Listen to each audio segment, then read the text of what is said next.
Hi friends, അപ്പോൾ RPF കോൺസ്റ്റബിളിന്റെ result വന്നിരിക്കുകയാണ്.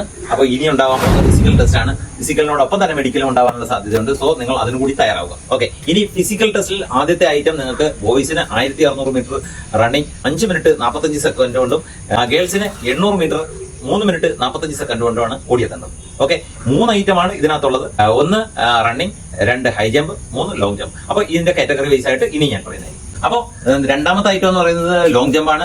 Long jump ബോയ്സിന് ചാടേണ്ടത് 14 അടി, അതായത് 426 സെന്റിമീറ്റർ ആണ് നിങ്ങൾക്ക് ചാടേണ്ടത്.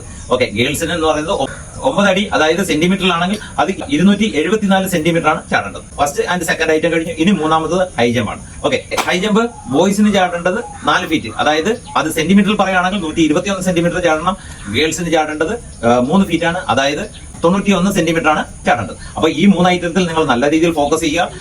ഇതിനകത്ത് എടുത്തു പറയേണ്ട ഒരു കാര്യമുണ്ട്. റണ്ണിങ്ങിന് മാത്രം നിങ്ങൾക്ക് ഒരു പ്രാവശ്യം മാത്രം, അതായത് ഒരു ചാൻസ് മാത്രമേ ഉണ്ടാകത്തുള്ളൂ. റിപ്പീറ്റ് ചെയ്യാൻ പറ്റില്ല. ബട്ട് ലോങ് ആൻഡ് ഹൈ ജമ്പിന് നിങ്ങൾക്ക് 2 ചാൻസ് ഉണ്ടായിരിക്കും. ഒരു പ്രാവശ്യം ഫൗൾ ആയാലും നിങ്ങൾക്ക് രണ്ടാമത് ചെയ്യാൻ സാധിക്കും. സോ ഫൗൾ ആവാതെ ആദ്യം പ്രാക്ടീസ് സെക്ഷനിൽ തന്നെ നിങ്ങൾ ഫൗൾ ശ്രദ്ധിച്ച് തന്നെ ചെയ്യും. നമ്മളിവിടെ ക്യാൻസിലെ SSC GD ആൻഡ് RPFന്റെ ഫിസിക്കൽ ക്ലാസ് പ്രത്യേക ഒരു സെക്ഷനായിട്ട് തന്നെ നടത്തുന്നുണ്ട്. അപ്പോൾ ഇനിയും ജോയിൻ ചെയ്യാത്ത കുട്ടികൾക്ക് അവസരമുണ്ട്. നിങ്ങൾക്ക് ഏകദേശം ഒരു 1.5 മാസത്തോളം കിട്ടാനുള്ള സാധ്യതയുണ്ട്. ബട്ട് ഒരു പക്ഷേ കുറച്ചും കൂടെ നേരത്തെ ആകാനും സാധ്യതയുണ്ട്. സോ പ്രാക്ടീസ് സെഷൻ മുടക്കാതിരിക്കുക. ഓക്കെ, വളരെ നല്ല റെയിൽവേയുടെ വളരെ നല്ലൊരു അപ്പോയിന്റ്മെന്റുകളിൽ ഒന്നാണ്. പ്രൊമോഷൻ സാധ്യതയുണ്ട്, നല്ല സാലറി, നല്ല ജോബ്. അപ്പോൾ എല്ലാവർക്കും വിജയം ഉണ്ടാവട്ടെ. ജയ് ഹിന്ദ്.